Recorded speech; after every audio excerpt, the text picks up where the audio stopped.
मैं हनुमान हूँ पीएम मोदी का। मुझे समझ में नहीं आता है चिराग जी कैसे हनुमान हैं। मैं उनका हनुमान हूँ, मेरे दिल में उनकी तस्वीर बसती है।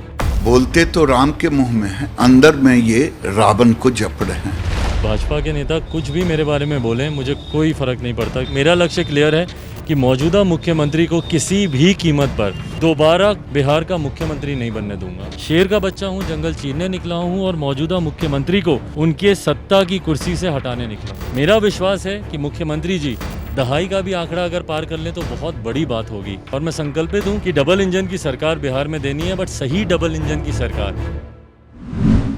इस वक्त हमारे साथ चिराग पासवान जी मौजूद हैं। सर, आप ऐसे समय में आ रहे हैं जिसमें मैं बहुत सारी चीज़ें आपसे नहीं पूछ पा रहा हूँ। आप अभी अस्थि विसर्जन करके आ रहे हैं अपने पिताजी की, लेकिन इसी बीच राजनीति भी है और इसी बीच चुनाव भी हो रहे हैं। और इसी राजनीति के बीच में आपने जो कहा कि आप मोदी जी के हनुमान हैं और आपके सीने में बसते हैं, वो उन्हीं की पार्टी के एक नेता हैं गिरिराज सिंह, आप जानते हैं भली बात ही उनको। वो कह रहे हैं कि ये ऐसे हनुमान हैं जो जाके अयोध्या विध्वंस कर देंगे और ऐसे हनुमान नहीं चाहिए। कोई बात नहीं, मुझसे बड़े हैं और मैंने कहा कि भाजपा के नेता कुछ भी मेरे बारे में बोलें, मुझे कोई फ़र्क नहीं पड़ता, क्योंकि मुझे पता है कि आवाज़ उनकी है, शब्द नीतीश कुमार जी के हैं। तो नीतीश कुमार जी के शब्दों को भी बोले, मुझे उनसे कोई नाराज़गी नहीं है। बट मेरा लक्ष्य क्लियर है, मैं किसी भटकाव में नहीं जा रहा। मेरा लक्ष्य क्लियर है कि मौजूदा मुख्यमंत्री को किसी भी कीमत पर पुनः दोबारा कभी भी बिहार का मुख्यमंत्री नहीं बनने दूंगा।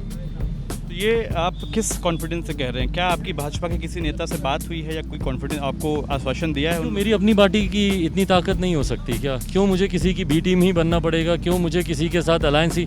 कम से कम इतना श्रेय तो आप मुझे दीजिए कि एक 38 साल के लड़के में इतनी हिम्मत है कि मैं अकेला रणभूमि में निकला हूँ। भाजपा, जिनके पास हमारे प्रधानमंत्री जी जैसे नेता का नाम है, वो अकेले नहीं निकल पा रहे। हमारे मुख्यमंत्री जो 15 साल के अपने विकास की बात गिनाते कहते नहीं थक रहे कि हमने तो इतना काम किया, कुछ लोगों को दिखता ही नहीं है। तो जब इतना काम किया तो क्यों आपको किसी के सहारे की ज़रूरत है? निकलते अकेले रणभूमि में। मैं 38 साल की उम्र में मैं नहीं डरा और पापा यही बात कहते थे हमेशा, शेर का बच्चा होगा जंगल चीर के निकलेगा, गीदड़ होगा तो मारा जाएगा। शेर का बच्चा हूँ, जंगल चीरने निकला हूँ और मौजूदा मुख्यमंत्री को उनके सत्ता की कुर्सी से हटाने निकला हूँ। तेज प्रताप और तेजस्वी भी आपकी बातों का समर्थन कर रहे हैं। क्या कोई बातचीत हुई? उन्होंने कोई बात किया आपसे इस बारे में? नहीं, मैं क्यों बात करूं? देखिए, मेरी बातों का समर्थन पूरा प्रदेश कर रहा है। आप भी प्रदेश भर में घूम रहे हैं, पूरे बिहार में घूम रहे हैं। यह आक्रोश हर युवा का है, हर युवा बिहारी का ये आक्रोश है। जब हमारे मुख्यमंत्री कहते हैं कि भैया बिहार में, मतलब उन्होंने तो स्पष्ट कर दिया कि उनके रहते हुए बिहार में कभी रोजगार आ ही नहीं सकता, लैंडलॉक्ड है, इसीलिए हम लोग यहाँ पे रोजगार नहीं दे सकते। तो फिर पंजाब में कैसे रोजगार आ गया, वहाँ पे हरियाणा में कैसे उद्योग लग गए, राजस्थान में, मध्य प्रदेश में कैसे लग गए? यहाँ पर उद्योग खोलने के लिए आपको सिंगल विंडो क्लियरेंस देना होगा, लैंड रिफॉर्म्स आपको बदलने होंगे ताकि निवेशक आके यहाँ पे निवेश कर सकें।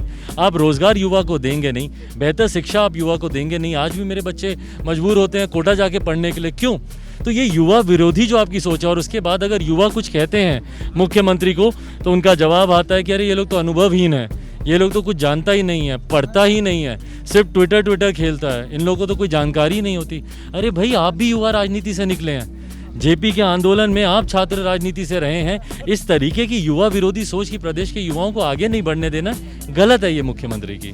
एक सवाल और है सर, आप ही की पार्टी से जो खगड़िया से सांसद है महबूब अली कैसर जी, उनके बेटे आरजेडी से चुनाव लड़ रहे हैं, ये कैसे हो गया? आपकी पार्टी ने टिकट नहीं दिया या बात नहीं बनी? देखिए, हर कोई स्वतंत्र है, जो अपना भविष्य का निर्णय जिनको जहाँ लगता है। मेरा उनसे संबंध उन्हीं तक है, उनके परिवार के लोग कहाँ से चुनाव लड़ रहे हैं नहीं लड़ रहे हैं उसमें मेरी कोई बहुत ज़्यादा भूमिका नहीं है। पर मुझे खुशी है कि कैसर साहब हम लोग के साथ Bihar first, Bihari first vision के साथ हैं और उसके प्रचार के लिए मजबूती से वो चुनाव प्रचार में भी लगे हुए हैं। एक और सवाल है सर कि चूँकि मैं जानता हूँ आप जल्दी में हैं, बहुत समय नहीं दे पाएंगे, मैं ये कहना चाहता हूँ कि भाई अगर आप चिराग पासवान और दूसरे नेताओं की बात करें तो क्या आपने सच में किसी से बात की है? मैं सवाल इसलिए पूछ रहा हूँ, मेरी आपकी कैपेबिलिटी पर कोई शक नहीं, कोई शंका नहीं, मैं सिर्फ इसलिए ये सवाल पूछ रहा हूँ कि क्या आपने कोई रणनीति बनाई है किसी पार्टी के साथ में? मैं ये नहीं कह रहा हूँ कि आपकी पार्टी अकेले सरकार नहीं बना सकती है, मैं सिर्फ इतना पूछना चाहता हूँ कि अगर मान लीजिए ज़रूरत पड़ी तो आपने क्या किसी के साथ रोड मैप तैयार किया है कि इस पार्टी के साथ हम जा सकते हैं, ये वो हमारे साथ आ सकते हैं अगर ऐसी स्थिति बनी? भाई, मैं आपको ईमानदारी से बोल रहा हूँ, किसी के भी साथ नहीं। मेरी बातचीत चुनाव को लेकर, चुनाव की रणनीति को लेकर किसी के साथ नहीं है। पर मेरा विश्वास है कि चुनाव परिणामों के बाद 10 नवंबर के बाद मेरा लक्ष्य है और मैं संकल्पित हूँ कि डबल इंजन की सरकार बिहार में देनी है, बट सही डबल इंजन की सरकार। केंद्र में भाजपा के नेतृत्व में तो प्रदेश में भी भाजपा के नेतृत्व में भाजपा लोजपा की सरकार, मैं उसके लिए संकल्पित हूँ, उस दिशा में मैं काम कर रहा हूँ। और इससे पहले कि आप पूछें कि भैया ये एक तरफा है और ये है वो है, हम लोगों ने मणिपुर में भी ऐसे ही चुनाव लड़ा था। मणिपुर में हम लोगों ने भाजपा के सामने ही चुनाव लड़ा था और मेरे जो विधायक जीत कर आए थे उसी विधायक के समर्थन से मणिपुर में भाजपा के नेतृत्व में वहाँ पे सरकार बनी।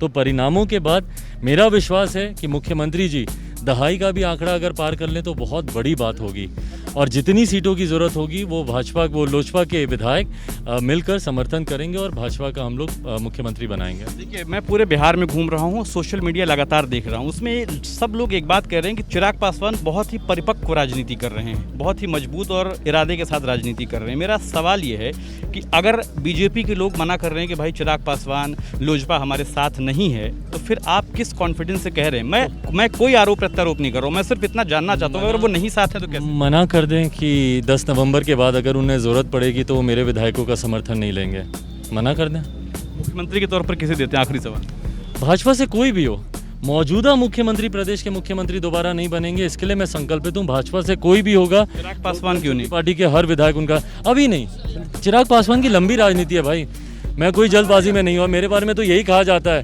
कि मैं अति महत्वाकांक्षी हो रहा हूँ। मैं तो विधानसभा का चुनाव भी लड़ना चाहता था अपने तमाम सहयोगियों का मनोबल बढ़ाने के लिए कि उनके साथ मैं भी रणभूमि में उतनी ही मेहनत कर रहा हूँ, पर मैं उतरा इसीलिए नहीं। क्योंकि अगर मैं उतरता तो स्पष्ट तौर से कह दिया जाता कि अति महत्वाकांक्षी है, मुख्यमंत्री बनना चाहता है। किसी को इस बात का भ्रम नहीं हो कि मैं इस बार मुख्यमंत्री की रेस में हूँ, इसीलिए मैंने इस बार चुनाव भी नहीं लड़ा।